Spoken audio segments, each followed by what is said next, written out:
Thanks for joining us on our latest Trends Talk. I'm Connor Lokar, economist and keynote presenter here at ITR. I thank you for joining me again. Today, we are going to be discussing the 2018 or end of 2017 into 2018 tax law changes and why betting on unending growth because of them could put your business out of position in 2019. Now, I want to preface this discussion by clarifying that I am not criticizing the tax cut package passed to close out 2017. You are not going to hear me knock American workers and businesses keeping more of the money that they earn. That is a good thing. Now, obviously, when discussing taxation and who will be taxed and at what rates, we do have to consider that pesky ticking time bomb that is the $22 trillion debt burden that the United States is carrying and is someday going to have to reckon with. Now, I contend that our debt issue really isn't a taxation issue, but a spending issue, and has been for some years. When you look at some of the latest reporting from the U.S. Tax Policy Center, that the overall current government receipts, tax receipts, totaled $5.5 trillion in 2018. Now, that's taxes at the federal, state, and local levels cumulatively, which includes income and corporate tax receipts, contributions to social insurance and health programs, intergovernmental transfers, etc.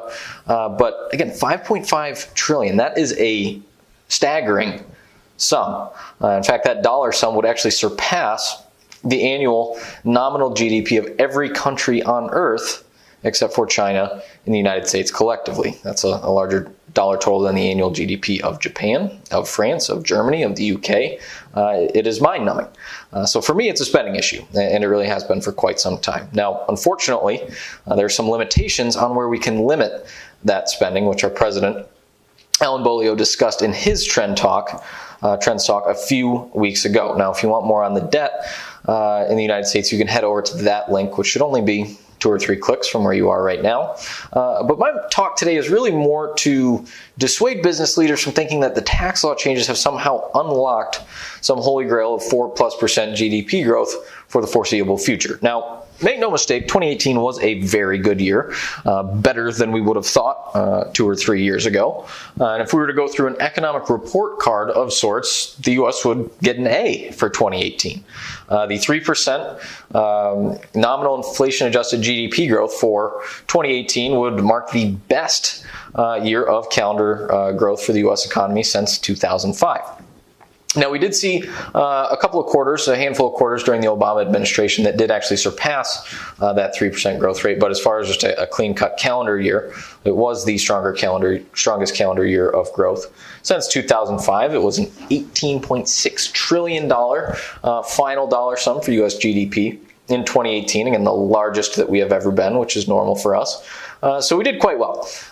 And the early readings for the first quarter were just as encouraging. We saw some of that growth really spill into early 2019 here. But having seen that and having lifted our forecast modestly last year, having rendered that proof of some of the upside stemming from the U.S. tax law changes, what we did not do was send our forecast on a linear line onward and upward, which is what we are afraid some might have done in their personal planning and forecasting process after being caught up in the euphoria of 2018. Now, anyone that saw an ITR speaker on the road in 2018 likely saw us show as much in a chart that really illustrated just how sticky gross business investment as far as a percentage of GDP can be.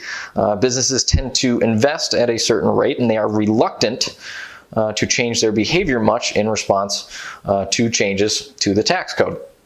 And we saw as much in the 1980s with the Reagan tax cuts that did not lead to a substantive or long-term change in overall business investment behavior. In fact, history has really showed us that businesses might be more likely to buy back shares, for example, which has generally held up. When we look at the S&P 5, we see that overall share buybacks totaled $67.9 billion in the third quarter of 2018. That's the most recent data I have available for that series, and that was up 57.7%, which was one of the reasons that we were not supremely bullish on the overall tax law changes. Now, really, only a minority of businesses raised their capital spending plans based on the improved cash flow from tax reform, and we've generally seen that reflected in U.S. non-defense capital goods new orders, which saw its annual growth rate peak back in August 2018. Now, granted, new orders have been at a record level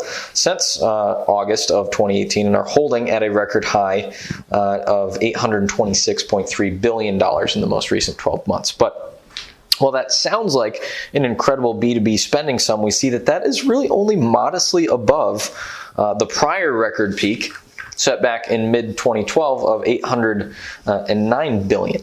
So here we are, nearly a year and a half removed from the tax law changes, and overall business capital expenditure is less than $20 billion above where it was 7 years ago.